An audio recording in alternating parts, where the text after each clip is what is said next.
Damai sejahtera dari Allah Bapa itu yang melampaui segala akal dan pikiranmu dalam Kristus Yesus Tuhan kita. Amin. Kita yang dikasihi dalam nama Yesus Kristus, bagian hidup manusia adalah berdoa. Ketika kita berdoa, mari kita analisa, pasti doa kita berisi dengan puji-pujian, kemudian berisi dengan permintaan, dan kemudian ditutup dengan puji-pujian. Itu yang diajarkan di dalam doa Bapa kami. Tetapi ada kalanya di dalam doa itu lebih banyak permintaan daripada puji-pujian, dan kita lupa terkadang berdoa, ya jadilah kehendak Tuhan. Oleh karena itu, bagaimana kita belajar dari doa seorang raja yang bernama Salomo di dalam kitab 1 Raja-Raja 3 ayat 9. Maka berikanlah kepada hambamu ini hati yang paham menimbang perkara, untuk menghakimi umatmu dengan dapat membedakan antara yang baik dan yang jahat. Sebab siapakah yang sanggup menghakimi umatmu yang sangat besar ini? Tentu seorang raja seperti Salomo ketika dia mengambil keputusan, ada yang merasa diuntungkan, ada yang merasa dirugikan. Tetapi dia meminta kepada Tuhan di dalam doanya yang pertama sekali hati yang paham. Artinya dia mengerti keadaan sekeliling, dia mengerti apa yang salah, dan dia mengerti bahwa segala sesuatu yang diderita umatnya itu adalah bagian daripada dia sebagai raja. Kemudian sanggup membedakan yang baik dan yang jahat. Tentu yang baik dan yang jahat itu seolah-olah beda tipis.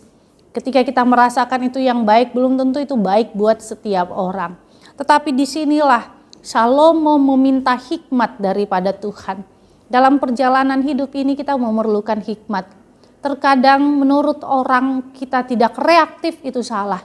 Tetapi terkadang berdiam diri juga itu adalah benar buat kita.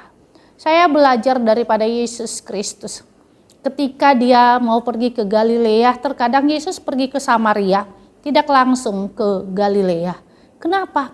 Karena Yesus tahu dia harus membelokkan perjalanannya dan dia harus menghindari orang-orang yang bisa membuat pelayanannya terhenti. Dia pergi ke Samaria. Apakah di Samaria Yesus tidak melayani? Dia melayani, dia bertemu dengan seorang perempuan Samaria dan perempuan itu akhirnya percaya. Disitulah kita.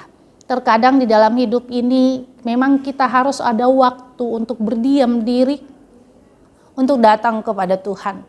Kita ada waktu untuk menenangkan hati kita. Kita terkadang ada waktu untuk tidak reaktif atas setiap apa yang terjadi. Tetapi bagaimana di dalam hidup ini kita mampu membedakan yang baik dan yang jahat dengan hikmat Tuhan. Amin. Kita bersatu dalam doa. Terima kasih Tuhan Yesus. Ajar kami dengan hikmat-Mu mampu membedakan yang baik dan yang jahat. Sehingga kami mampu menapaki jalan-jalan hidup kami. Inilah doa kami dalam nama Yesus Kristus. Kami berdoa padamu. Amin.